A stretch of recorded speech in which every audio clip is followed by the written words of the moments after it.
Hi, I'm Mark Randolph, co-founder of Netflix and 6 other companies. Over the years, I've heard that will never work thousands of times, but I've learned there are things we all can do to increase the chances that they will. So join me for That Will Never Work.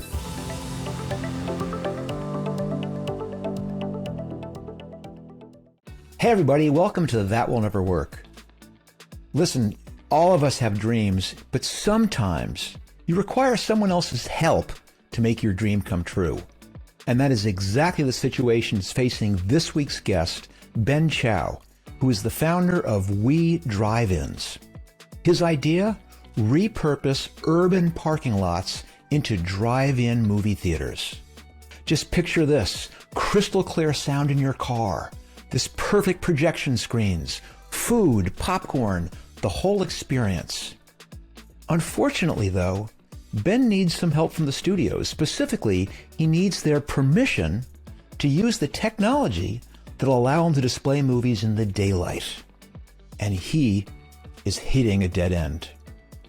So to help, I decided I needed to bring in a heavy hitter. And so joining me today is actually someone I've relied on for a long time, Mitch Lowe, who Thank you, Mark. Was Mitch Lowe. Just as a quick background on him, Mitch was there from the very beginning at Netflix. I mean, he was the person who actually knew something about video rental when Reed Hastings and I, 2 complete noobs, decided we were going to get into that business and decided, well, it might be a good idea to find someone who's done this before. So Mitch was there from the very beginning at Netflix, but went on to actually do some even more impressive things. He was one of the co-founders who were extremely early in forming Redbox, went on to then become the CEO of MoviePass. So this is a guy who knows movies. So Ben, why don't we kick things off? Why don't you quickly give us a quick elevator pitch? Maybe what was the problem you're trying to solve? How did you solve it? And maybe what we can help you with. Sure. So the problem we're trying to solve is to repurpose and reintroduce the Great American Driving Experience, which has passed by because of real estate becoming too expensive and scarce and technology bypassing drive-ins. We've got the technology aspect for car audio, which is now rivals home audio. We now could repurpose parking lots. The big challenge is getting studios to agree to digital screens which allow for at least 2 movies being shown a night, whereas daylight savings completely disrupts the ability to show 2 movies a night. So in other words, in a nutshell, the technology that they're requiring you to use doesn't work in the daytime, but there is technology which would be really powerful to watch any time of day, but they won't let you use it? Correct. Okay. So now, one of the things that used to happen with Mitch and I way back when is I'd come in with this incredible idea, and he would always almost inevitably say, no, that's been done before. So what do you think, Mitch? Have you heard this idea before? Is this something has this been something that people have been trying forever, is to resurrect the drive-in?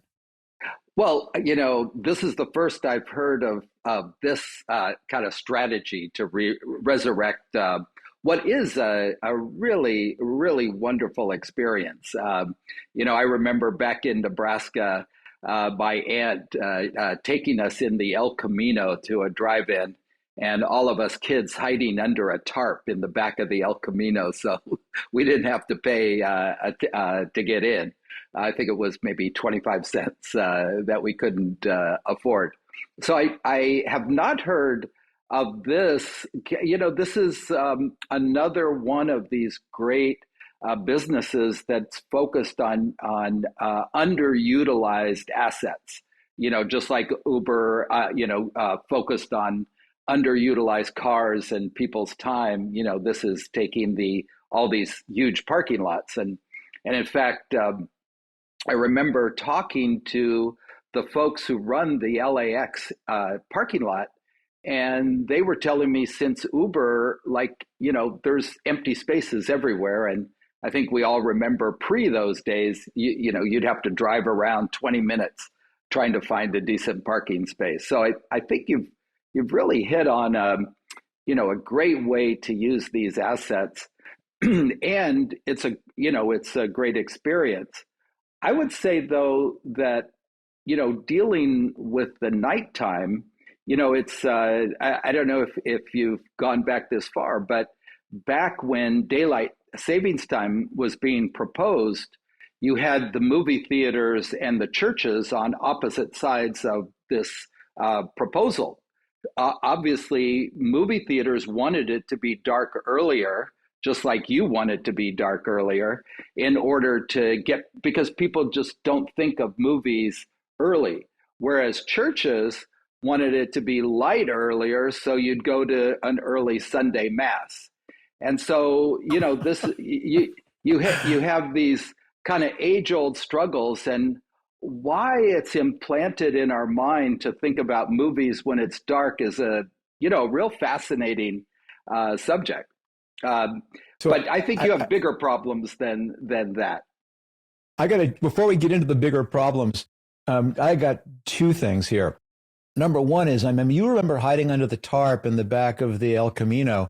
I imagine that both you and I, Mitch, remember hiding under a blanket with our girlfriends at the time, in the front seat of whatever vehicle we happened to be driving at the time, which is, of course, the classic teenage drive-in experience. Exactly. But I won't lead you down that path right now. The question I have for you, Ben, just to give us some more context here, is where does this sit on the continuum between I have a dream and between, oh no, we're already in the process of rolling this out in 17 cities? Tell me how far you've gotten. We are fully operational in Santa Monica with major licenses with Disney, Warner Brothers, Universal, A24, and a host of other independent studios. We were the only West Side drive-in west of downtown showing brand new releases. We quickly hit the problem of not being able to show movies early enough due to the late sunsets when you're 4 blocks from the ocean. Not to mention, our lot was actually too small. Mm-hmm. So you think one of the barriers you're facing here, I think, which is the heart of your question, is that there's restrictions on what technology the theaters will allow you to project on, and because of that, it limits your ability to make this economically viable. And correct. Maybe either one of the two of you can fill me in on why would a studio care whether you project it on film versus digital or some other technology that might actually work in broad daylight. What this is a legacy of a archaic windowing system. And there are still, while many of these barriers have evaporated, especially the pandemic, forced studios to figure out how to stream simultaneously to theatrical release.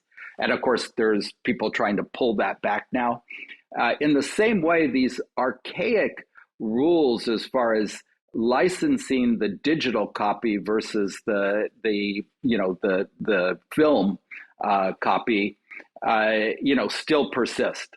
So it really comes down to the interpretation of the law is that a personal use or at home is fine for digital copies when you are not charging. You've got, it's a private type of performance. But if you show it to many people or you charge for it, then you cannot use a digital copy unless you go through the theatrical licensing process. And that is a big deal and very challenging, as Ben, I think, will tell us. Ben, are you projecting in Santa Monica using digital, or are you using it at night using standard projection equipment? We are using a top-of-line Christie digital projector using a hard drive, right? Much like the standard movie theaters at IMAX or AMC. We're using exact same equipment on a 40-foot screen. But what I would imagine is you're not able to get kind of the content you're looking for in that same way. Is that right, or are you? Maybe I don't understand then the challenge. So we're not permitted to put up a digital LED screen instead of a projector. So a projector, Gotcha. a wall, like your home TV. Hmm. I see. Yeah, that's one of the problems. I see. Because if you could basically, and I think I read in some of the early material I saw that you could basically bring in actually anyone who's been to a corporate event and you've seen they can build these huge screens out of very, very bright LED, which would allow you to basically do daytime programming. Okay. I think I get the idea. So you have this classic problem of how do I convince this legacy, what's the word? I'm trying to think of a polite way to say it.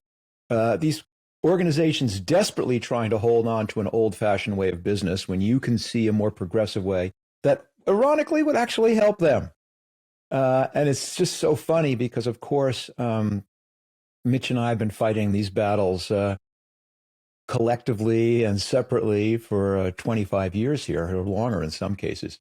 So I'm going to give you the superficial answer, and then maybe Mitch can give you some insight from his years of experience dealing with studio executives. I mean, the quick one, and I've talked about this on other podcasts, is making these kind of deals work. It has to appeal to self-interest.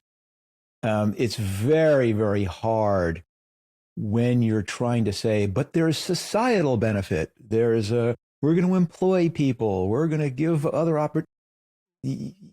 All well and good, and we'll pass that over to our publicity department once the deal's done.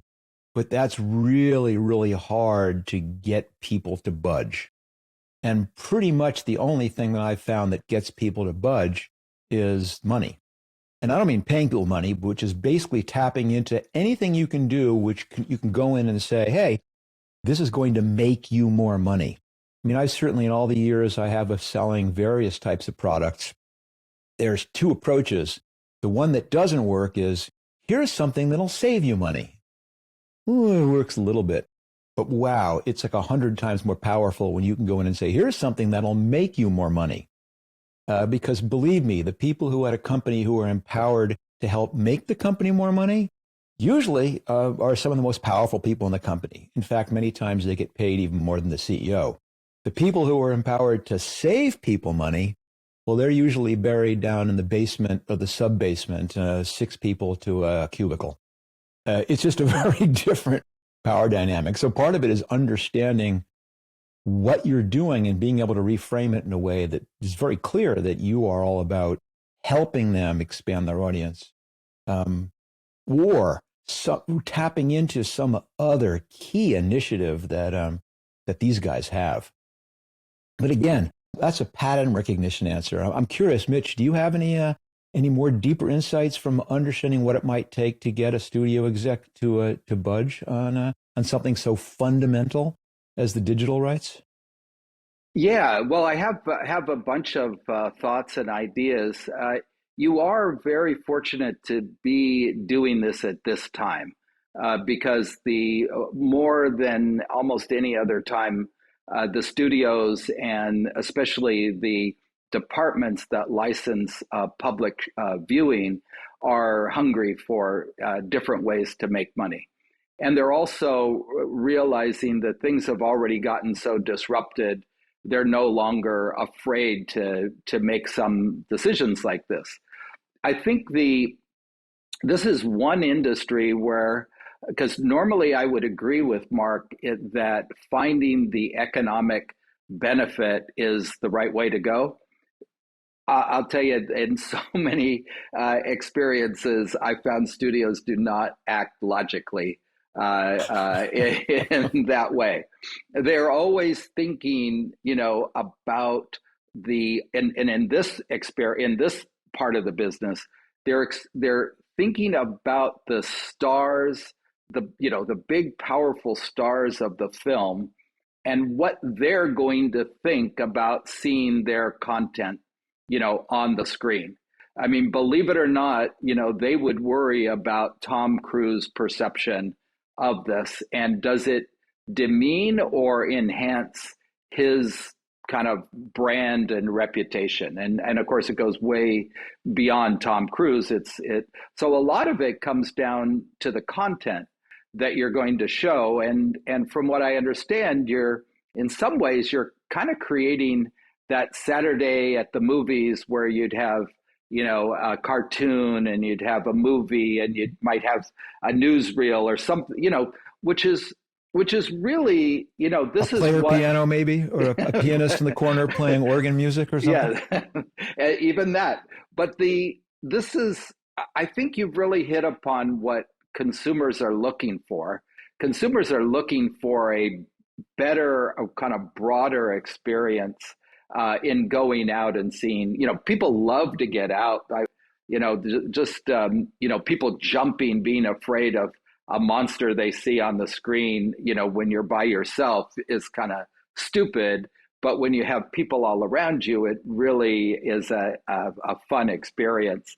And, same with laughter and so on. So if that's the idea, then building this whole idea around content means you probably aren't going to have as many problems as if you were going to show the big Marvel titles, because those are going to be the ones that are super protected, you're going to have, the AMCs of the world looking at you as competition and trying to, stop you.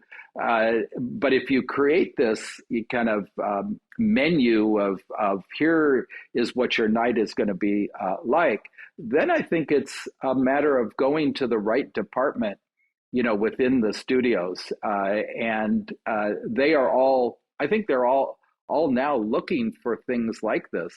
So I think it's just, and what has been when you present to the people you're licensing the content from that you want to display on a digital screen, what do they say to you? I'm curious. It's typically greeted with non-response, or it's a whole different group. You're challenging a legacy mindset where it's not my responsibility, even though they do it for private screenings, right? One thing to bear in mind is, we pack weekends for kids' movies, and you could add the whole weekend matinees, as you say, beginning at 11 a.m. And for example, the Mulans of the world, the Turning Reds of the world, the Encantos of the world, it will pack the weekends because kids and families. The biggest challenge is having the rights to using a digital screen, and immediately or near immediately, we could bring it to a 1 million square foot office in Santa Monica that's in the process of renovating their parking lot for 4,000 parking spots and create a virtual multiplex. At that point, we could have multiple screens. We could have the entire experience. We will have advertising and corporate sponsors. So you can actually enhance the experience for people where they don't have to pay 3 times the normal price for popcorn and cold pizza and get the American experience of the drive-in. It sounds really exciting. And Mitch, it sounds like you had some possible daylight here, if I can use that expression. Yeah. Thanks for that vision of the future, Ben. It sounds really wonderful. I have a couple pieces of advice. One of them you may not want to hear, and the other I think will be really helpful. The first, I always like to give the bad medicine first. So I think as you describe this big vision, this multiplex, creating all different movies at different times, I wouldn't think about it from that perspective.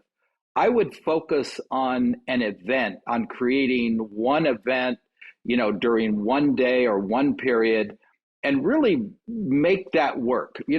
Create something that will attract enough people to make it profitable and fill your kind of makeshift stadium, and put off this idea of multiplex, and because then now you're getting into complicated programming, and I think you're opening yourself up to a lot of potential problems that aren't kind of key to the business future.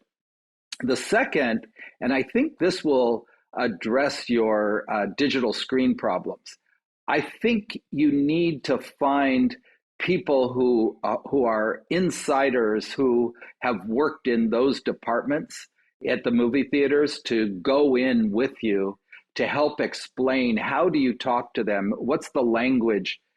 Going back to what Mark said, what are the things what can you propose that's meaningful to them and will turn them around and make them, because I don't think your problem is insurmountable. I think you absolutely can get the rights to use a digital screen. You just need the right people to go in with you into those meetings. Mitch, what are you doing after this podcast? I'm not the right people. I'm not the right people. I can definitely help point you to the right people. I know who the right people are, but and believe it or not, well, it's obvious there are a lot of retired movie executives who are sitting around in Santa Monica just looking for cool ideas to help people with. So there's plenty of, it's kind of in the same way you're taking underutilized parking place. There's a lot of underutilized former theatrical executives out there. And just like you, they don't usually come out in the daytime. So it's That's true. This is perfect. The vampires. So listen, a couple of really interesting things, Ben, have come up here, and they apply way beyond just someone who is trying to do something focused on the entertainment field. And one is what Mitch touched on at the end. I do have to admit that probably the same as Mitch, as you were describing this vision for the multiplex and painting this, imagine if you will, all I could think was, oh my God, this guy's taking his eye off the ball. Because you are still at a point, despite the success you're having in Santa Monica, where you still need to focus. You still need to overcome the single big barrier which is holding you back. And the more you dream about how incredible it will be when you can do 6 screens is time you're not focused on getting one of them. And wow, you've got to nail that. But that's the same problem that entrepreneurs everywhere do. I used to sometimes call it selling the T-shirts, that someone's pitching me, and then all of a sudden they're going, and imagine when this is a national brand, how much money we can make with the merch. And that's when I go, okay, we lost them.